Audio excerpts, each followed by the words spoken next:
55% of those who went to the polls early or mailed in early are Democrats. 24% are Republicans. That's pretty much as predicted. Doesn't mean they voted that way. They say so far, 60% of Republicans say they will vote Election Day. So many are waiting to do it the traditional way, which makes you wonder, why don't they start counting early, Steve? Well, why don't they? Because if they got the ballots there, why don't they try to get ahead of it a little? Well, you know, every state has got different rules, the way they do things. I think given the pandemic, so many people just want to make sure that their vote counts. That's why we see early voting. That's Ainsley, why we see all sorts of things. And that's why I have just a little laryngitis on my birthday. And that's whiskey, right? No, it's not whiskey, Brian. All right, let's bring in Mark Meadows, White House Chief of Staff, who is also sober this morning. Good morning to you. Good morning. Great to be with you. Good to have you here. So President Trump was at a rally. He has two of them today. He was in Nevada, and he was calling what's happening with Hunter Biden, the media censoring the story, not asking questions about it. He says that their family, it's a criminal enterprise. What do you say about all this? Well, it certainly looks that way. And this is not just about Hunter Biden. It's about Joe Biden. And I think the way that the media has treated this, actually one standard for Donald Trump, one standard for Joe Biden, and really the way that Twitter is trying to make sure that the story doesn't get out. But here's what I can tell you. I'm not aware of any Russian disinformation campaign that would involve these emails or this laptop. No defensive briefing, to my knowledge, has been given. And so all of this narrative that is out there that would suggest that it's not real, that's the disinformation. You know, Adam Schiff came on and said, oh, this is Russia, Russia, Russia. And again, I can tell you this is Adam Schiff once again trying to spin a story that's not accurate. I think in the days to come, you'll see that Joe Biden will have a lot to answer for. We'll see, because I looked at some of the topics that they have for the debate on Thursday, and it's not there. Tell me about your family ties, and which, by the way, they might want to talk about the president and the New York Times story with taxes. But keep in mind, Joe Biden, this email, if the Russians did this, that means the Russians would have to have asked Hunter Biden to drop off his laptop at the local repair shop, leave it there, not come back to get it, and then this guy called the FBI. Mark Meadows, you're the chief of staff of the president. If he called the FBI and the FBI answered like he said, what do they have to say about this? Is anything being done at the White House to ask the FBI, who Christopher Wray appointed by the president, was this laptop dropped off? What do they think about what it contains? Well, obviously, Senator Ron Johnson has made an inquiry with Senator Grassley on that very subject. Bill Barr and the FBI need to actually make sure the American people know the truth. I think what I talked to Director Ratcliffe over the weekend, and I said, listen, if this is a Russian disinformation campaign, we need to make sure the American people know that. His response to me is that he had no knowledge of that. Hopefully he'll be addressing that in the coming days. Right. But I can tell you this. Here's the interesting thing is we're starting now to find additional information that would suggest that Joe Biden acted inappropriately. And so just like he needs to answer the packing the court decision, he needs to answer about this. But, you know, you're right. On this debate stage, I'm very doubtful that he'll get the hard-pressing questions like President Trump has continued to get and continues to answer. Well, Mr. Meadows, the only thing the Biden campaign has said is that he never met with that guy, according to his official schedule. But the campaign is not disputing the basic facts. And so the longer they go, the more curious it gets. Well, it's not just curious, Steve. Here's the interesting thing is not only are they not denying it, but Joe Biden says, oh, he's never talked to Hunter about his business. Well, we now know based on emails that that's not correct. And so it's time that he comes clean with the American people. And it's time for Twitter to make sure that they quit their censoring process to make sure that this story doesn't get out. So Biden's team's facing some criticism because of its deep connections to big tech. If you look at the transition team, Jessica Hertz is now on Biden's transition team. She's a Facebook executive. Carlos Mane, and Twitter director of public policy. So they're hiring these people from social media to come over to work for the campaign. Do you think this influences how these social media companies, what news they're allowing to be public? Well, I think it certainly does. I mean, Carlos is someone that we actually interacted with before he went over to work for the Biden transition team. I can tell you that as we look at the level of activity that we're seeing with Twitter, if there's any interference in the election, it's by Twitter and Facebook right now and trying to put a particular narrative out there. They're going to have not only a problem with the American people, but they're going to have a problem with Congress, as this will bring Republicans and Democrats together to make sure that they, once and for all, are held accountable for their actions. I know, but Mark, there's 15 days left. I know you're going to have a subpoena to get the Twitter CEO out there, and he's going to sit there and act concerned and apologize for acting too quick. But aren't they accomplishing their goal? They're stopping social media. Facebook and Twitter is stopping the message of the White House and the current president from getting out. They stopped Scott Atlas's post because they said it was irresponsible. They stopped the New York Post because they said that it was disinformation. They're accomplishing their goal while everyone acts disdainful and brings them in front of Congress. Well, they are accomplishing their goal because they have two standards, one for one campaign, one for the other. But I do believe that additional lawsuits will be filed perhaps as early as today to go after that. Listen, it's not just the campaigns. They're now starting to censor actually reporters. That's a dangerous place for them to go when they're the arbiter of what they deem to be the truth, when in fact even the blocking of this New York Post story, they did it based on a premise that was not accurate, and they'll come to find that out in the coming days. They acted like it was hacking, and even with their own guidelines, it would be hard to justify that. All right, let's talk a little bit about Capitol Hill. What's the latest with the deal between Mnuchin and Nancy Pelosi? Secretary Mnuchin and I spoke a couple of times yesterday. Obviously, he's had ongoing talks with Speaker Pelosi. We're making very, very good progress. And part of that is because the president has asked the secretary and myself to stay engaged, to make sure that we provide enough financial assistance for those that are hurting. In fact, the president has talked about increasing the amount of direct payments to Americans across the country, increase the amount of money that we're giving to those small businesses that are hurting. And so we remain committed to negotiating and also committed to making sure that we get a deal as quickly as possible. If Nancy Pelosi will be reasonable, she'll find the president of the United States to be reasonable, and we'll get something across the finish line. Do you remember when she said they had arrows in their quiver?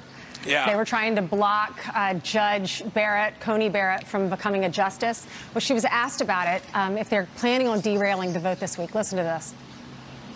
Is this a done deal, or is there still something Democrats can do to stop it? Well, we'll see. I'm not in the Senate. I don't.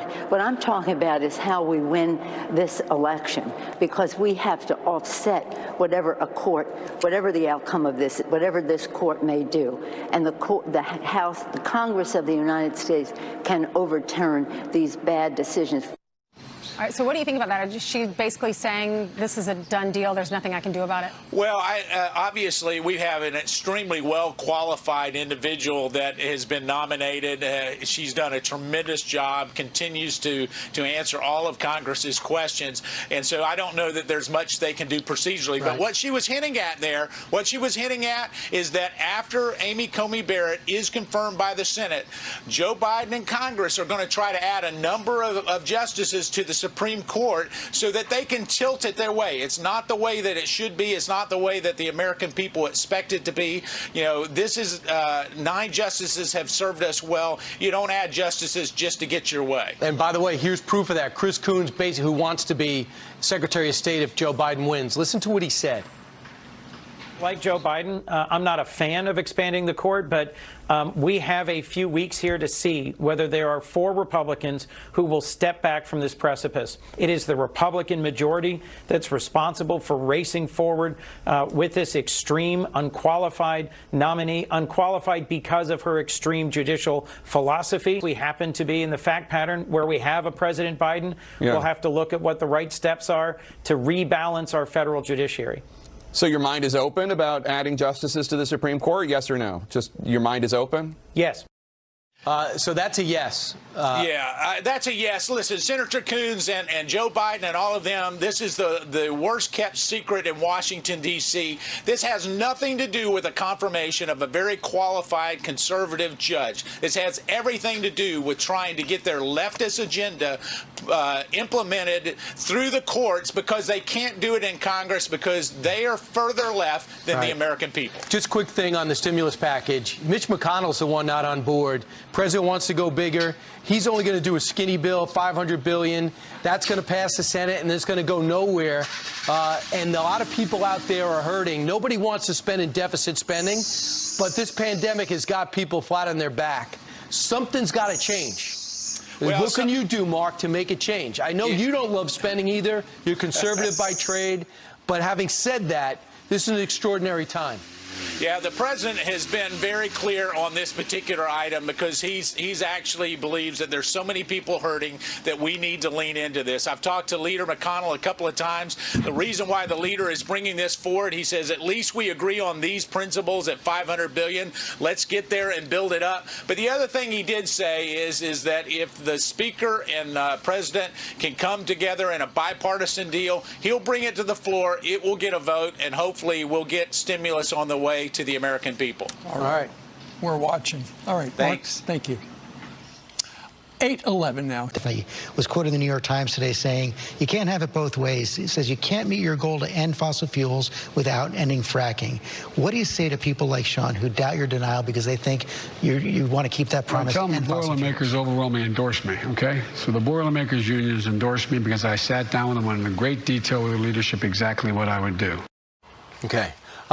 Joe Biden touting his endorsement from the Boilermakers Union in his ABC town hall. The only problem is they didn't endorse him. It's not true. The International Boilermakers Union clearly noted on its website it has not endorsed any candidate in 2020. And the local chapter, the moderator mentioned in his question, in the question, George Stephanopoulos, actually endorsed President Trump. Here to set the record straight, we hope, business manager at that local 154 Boilermakers Union, John Hughes. John, what were you thinking when Joe Biden got out of the question on fracking, which he said over the summer he was going to get rid of, and he used the Boilermakers endorsement as a reason to believe him?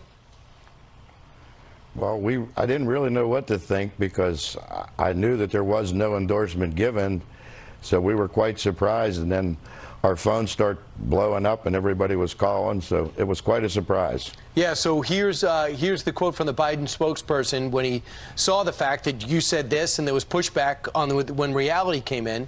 Said the Boilermakers endorsed Joe Biden twice and have never supported Donald Trump. Over 60 national unions backed Biden, including unions that have never endorsed a presidential candidate before. So in the past, you guys have endorsed him. He got confused, maybe? No, the past election, the International did not endorse anybody. So I don't know where. We have not heard from anybody from the Biden camp this whole election in Pittsburgh. So tell me the Boilermakers and what they have to do with fracking. Well, we have a lot to do with the petrochemical industry, the gas industry, the new cracker plant being built in Beaver County. We have a lot of members working there. A lot of the new gas plants are involved with the fracking. So there's a good future here for our industry, and it's good for the Pittsburgh area. And that's why some local chapters have endorsed Donald Trump, right? Yes, sir. Yes, sir. Joe Biden has nothing in his green energy plan. The new green plan has nothing for the Boilermakers. Right. So we have to do what's best for our members, and you have unanimous support for Donald Trump from the Northeast area section of the states. And by the way, natural gas burns clean. If you are green-oriented, you should embrace natural gas, shouldn't you? Yes, and the other part is you can't have a green world without fossil fuel. If you look into it, you need fossil fuel to make solar panels. You need fossil fuel for windmills. Fossil fuel is part of everyday life.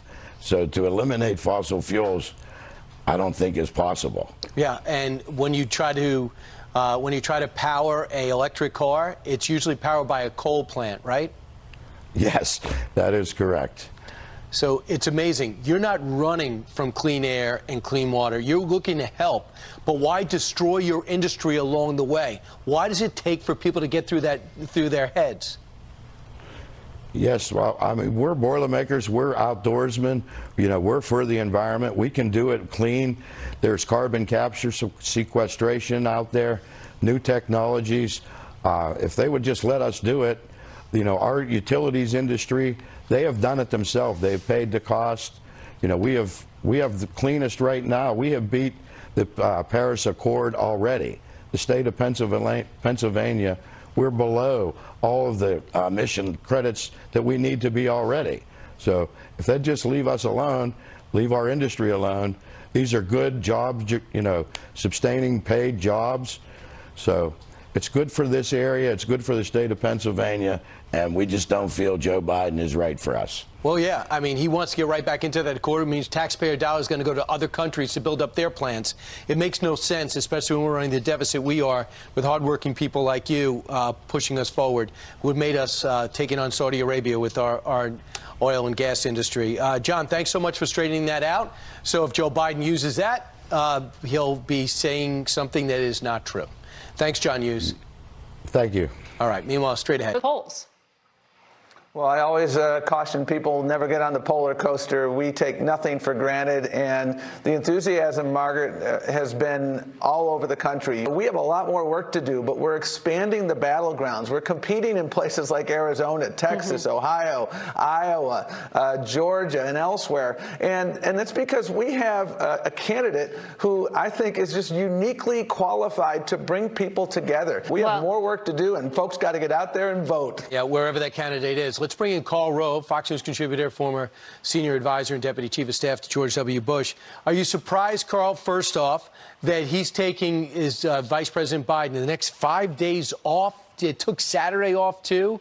And the DNC chairperson coming out saying there are concerns that it's a lot closer than it appears. How do those two things gel? Well, they don't square up. You know, obviously the vice president, former vice president, is off the campaign trail because they need to sort of get him prepped for the debate on Thursday. And it says something about him that that's going to take 5 days off the trail in the final 2 weeks of the campaign. Pretty amazing. Can I correct one other thing that Perez said? He said that they were playing in Texas. That's just that's not true. They're spending more money on television in Nebraska than they are in Texas. The idea that Joe Biden is competing for Texas at this date, early on they made big noises. We're going to compete for Texas. We're coming hard for Texas. We're going to buy a lot of television advertising. Seriously, they are spending more in Nebraska than they are in Texas. There you go. All right, what do you make of the campaign events this week? So the president's going to be today 2 places in Arizona, 1 place in Pennsylvania on Tuesday. He's going to North Carolina Wednesday. The vice president's going to be in Maine today and Pennsylvania. Joe Biden, Kamala Harris he's taking the time off, as we just talked about. And then Kamala is Monday, Orlando and Jacksonville, Florida on Monday, today as well. But there's this memo that went out. Biden campaign manager sent this memo urging against complacency. Every indication to believe that it will come down to the wire. We're only up by 3 points in North Carolina and Arizona, she says. Do you think that, does this remind you of 2016? Who's going to win? Well, look, we're in the final stages, and yeah, it's going to close. It's going to tighten. I think it's interesting. There was an excellent New York Times piece. I hate to say that, excellent New York Times piece, but it was about the TV buying patterns, and it shows where both campaigns are playing. And the 3 big key states are Michigan, Pennsylvania, and Wisconsin, and for a very obvious reason. Trump carried all 3 by 77,000 votes out of 13 million cast. He got 306 electoral votes. There were 2 faithless electors from Texas. Those boys haven't been seen since. They're still running. But he got 306. If he loses Michigan, he's at 290. If he loses Pennsylvania, he's at 270, which is what you need to win the White House. Right. If you lose Wisconsin, you're at 260 and you're no longer president. So obviously the candidates are all spending a lot of time in those 3 states, and you see it in the schedules this week. But the other thing is Biden is playing offense. He's trying to win states that Donald Trump won: Arizona, Florida, Georgia, Iowa. Maine, too. Maine and Nebraska split their electoral vote by congressional district. Trump carried Maine 2. He carried all of Nebraska, including Nebraska 2, and then North Carolina. And that's where they're trying to, the Democrats are going to try and take things away. Biden is playing defense similarly in Minnesota and New Hampshire, and Trump's playing offense in Minnesota and Nevada, 2 states that Hillary Clinton won. So if you look at the TV Biden patterns, that's where they're really where the race is likely to be settled, is in both sides trying to gain an advantage, take something away from the other guy. Trump trying to make certain that he either takes something away in order to compensate for something he loses, all with the goal of getting to 270 electoral college votes. Carl, this Hunter Biden email thing, kind of an October surprise.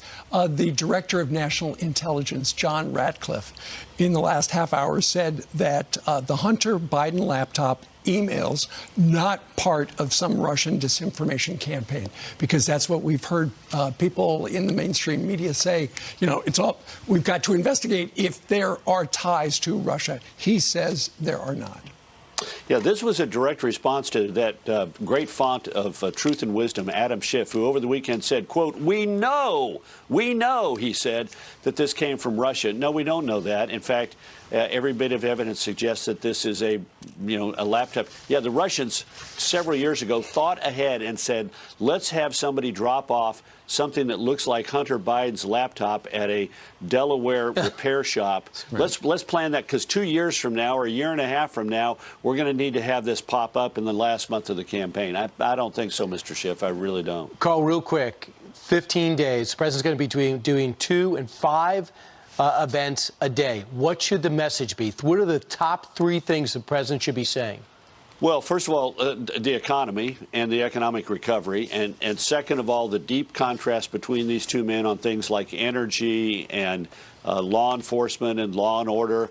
But look, let's step back for just a minute. You put your finger on the most important point. There are 14 days left, 15 days.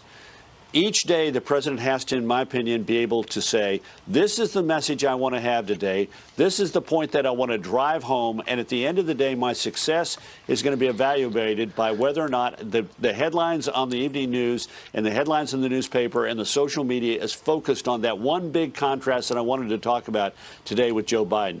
Joe Biden wants the election to be, his measure of success is, was I able to keep this on a referenda on Donald Trump's performance in office, particularly with regard to COVID, or has the media helped me by grabbing onto some comment that the president makes out on the campaign stump and doesn't pay attention to the big contrast point? Why is there anything I can do to point their attention to some side issue that is not as hurtful as, say, a comparison on where we stand on taxes, or who's better to restart the economy, or what do I really want to take away people's private health insurance? I mean, it's going to be an interesting battle between these two campaigns as they maneuver for message. All right, Carl, thank you for joining us. You bet. See you soon. 48. A decorated World War II veteran receiving a standing ovation at a Trump rally in Florida after attendees in the crowd got the attention of President Trump. 100-year-old veteran right here.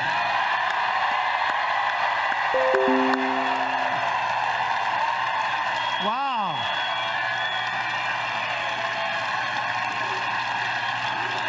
God, he looks beautiful.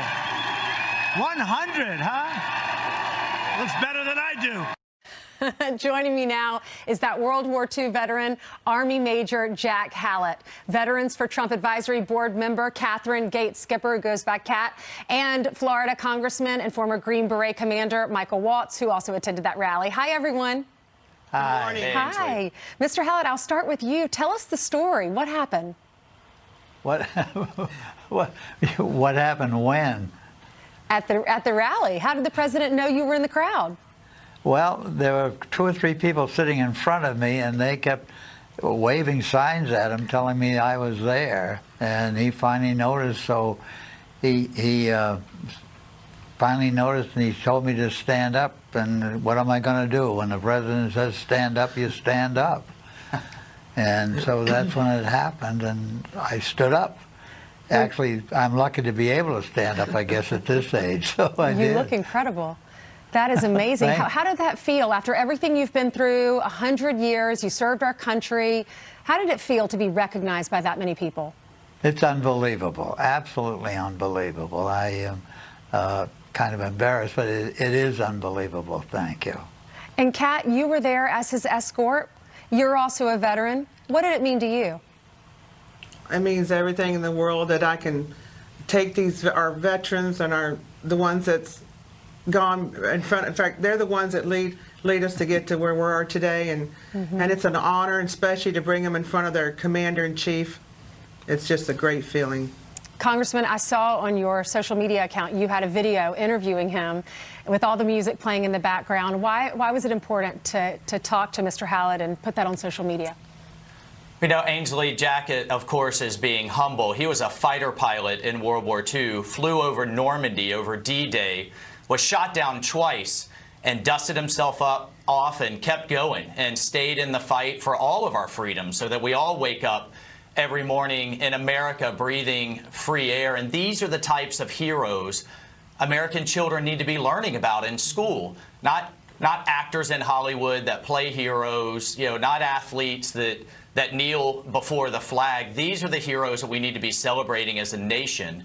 And that the commander-in-chief, President Trump, recognized him in that way, that everyone at the rally just stopped what they were doing to get on their feet and cheer a patriot like this was just really moving. And despite all our frustrations in Washington or around the country, this is something we need to be celebrating. Major Hallett is a real American hero. Major Hallett, why are you voting for President Trump? Why were you there supporting him, and what will he do for veterans? Well, look what he's done for the country. He's brought us out of what we were in a bad shape when he first took over. And the guy has just done wonders for this country. He's not a politician. He's come in there and he's done everything he said he was going to do. And if he had any support at all from the other side, imagine what this country would be like. But they fought him every step of the way. The minute he was even before he was even elected, they fought him. And he's just done wonders, and give the guy a break. But instead they try to get rid of him from day one, fought him every step of the way, and yet he's done a wonderful job. I wish they'd get off his back. Kat, how about you? Why are you supporting him? Look what he's done for our veterans, like the Mission Act. And I live in a rural area of Polk County, and we have veterans, so many veterans there, and they've had to travel over an hour, hour and a half just to get care. But now with the Mission Act, they can seek care right there in our own hometown or wherever they live there. That's great. So it's really a good thing. Yeah, Congressman, what was the crowd like? Because I understand it was very hot there, but a lot of people still came out. Well, it was Florida Sun was out that day. I mean, the paramedics were busy. Some people were having a hard time, but not Major Hallett. He was right up front, saluting the commander-in-chief, really talking about and enjoying with everyone what this president has done for veterans, what he's done for the military. We now have the equipment we need, the training we need, the support we need to defend this country downrange. And Ainsley, just very quickly, I want to give Major Hallett one of my military challenge coins as a congressman for outstanding servant leadership and what he's done for the future of this nation. That's so sweet of you. He definitely deserves it. Major Hallett, what does this country mean to you, and what advice do you have for all of us after 100 years? What does it mean to me? Yes, sir. Well, it's without a question of a doubt, it's the greatest country in the world, and it just everybody in the world wants to come here. So obviously, it's without a question, it's the finest country in the world. Look what we've done. We fought wars for everybody else, yet we've never taken over any country. We turn around, we win, and we turn around and we make those countries better. But we've never taken over the country and ruled it. We turn it right back to those people and made them better themselves. It without a question, is the finest country in the world. I am so happy to be an American. Gosh, we need that message more than ever. And what advice do you have for us? Put President Trump back in, give him another 4 years. Congressman, Kat, Major, thank you so much for being with us. God bless you all. Thank you. You're welcome. I love him. He's great, yeah. Democratic Senator and Biden surrogate Chris Coons sending this warning to his party. We shouldn't take anything for granted in these last few weeks, and it is still possible for President Trump to win re-election. Newt Gingrich on the 2020 chances, coming up next. Sharp contrast between President Trump, who's frenzied, who continues to lie just incessantly, morning, noon, and night, and former Vice President Biden, who is laying out a clear and compelling plan. Polling is showing that it's making a difference, particularly with suburban women. But I agree with you that we shouldn't take anything for granted in these last few weeks. And it is still possible for President Trump to win re-election. That's why I say don't focus on the national polls. Focus on getting out and voting. Lying day, noon, and night, perhaps, or just saying exactly what he's going to do and just reviewing what exactly he did, unlike Joe Biden, who's going to be in bed for 5 days and took Saturday off. Let's bring in Newt Gingrich, Fox News contributor, former Speaker of the House, author of Trump and the American Future. So 15 days left. 15 days left, Mr. Speaker, and you have a warning from Chris Coons to other Democrats and Tom Perez to other Democrats. We haven't won yet. Well, and they're not going to win. I watched Biden's rally in Durham, North Carolina, which had, I think, 50 or 60 cars. Right.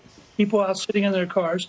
Then I watched several Trump rallies that were in the 15 to 20,000 range. This is exactly a repeat of 2016. Where Hillary just couldn't physically keep up with Trump. You said going from state to state with 15 to 20,000 people per visit. The human effect that has is amazing. Furthermore, Biden can't answer about Hunter Biden and the Chinese, Ukraine, Russia involvement, all of it involving lots and lots, millions of dollars. And Biden can't, that's why he's hiding. He can't answer about packing the Supreme Court. Go down the list.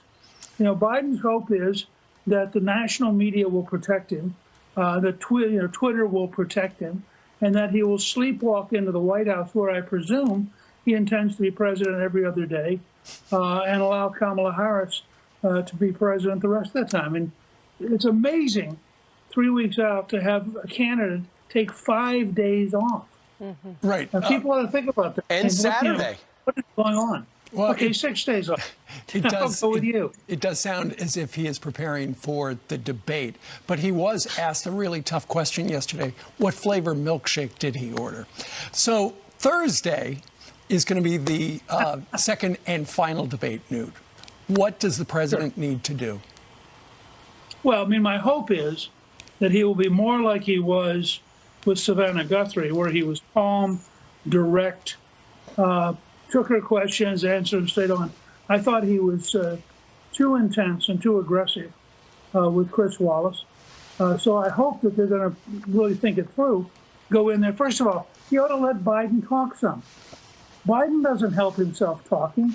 If you watch the Saturday Night Live version of Biden, it's a continuous process of boredom. And I mean, there's now become an art form on Saturday Night Live to show how boring Biden is. So I would think the president, he only has 2 or 3 big questions. Are you going to pack the court or not? Are you going to admit that you knew about your son making tens of millions of dollars from China, Ukraine, and Russia or not? Are you going to admit that your huge tax increases are going to cause a depression next year?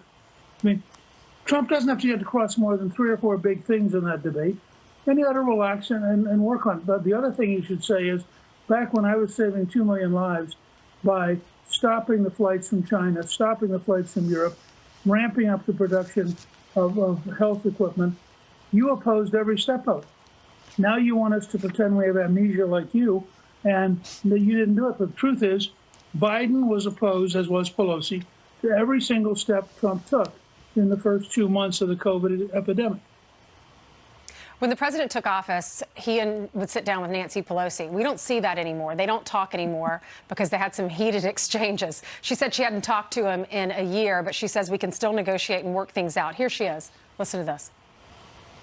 Let me say, without the two of us speaking person to person, but either through the airwaves or through the president's intermediaries, we were able in that period of time to pass a huge omnibus bill to keep government open, working with Secretary Mnuchin then. So it isn't as if it has to be person to person between the Speaker and the President. It has to be knowledge for knowledge in terms of what our purpose is, how we strategically put something together that will get the votes and the signature to improve the lives of the American people. Mr. Speaker, you were once the Speaker. How would that have affected policy and the American public if you don't sit down with the President?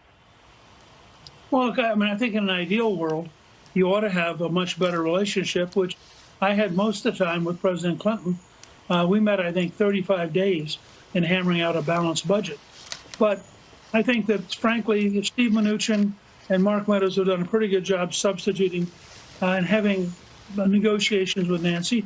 The fact is, when you had Dianne Feinstein hug Lindsey Graham and tell him he'd run a great hearing in the Judiciary Committee, she had Democrats demanding that she step down because they're so bitterly opposed to any sign of friendship with Republicans.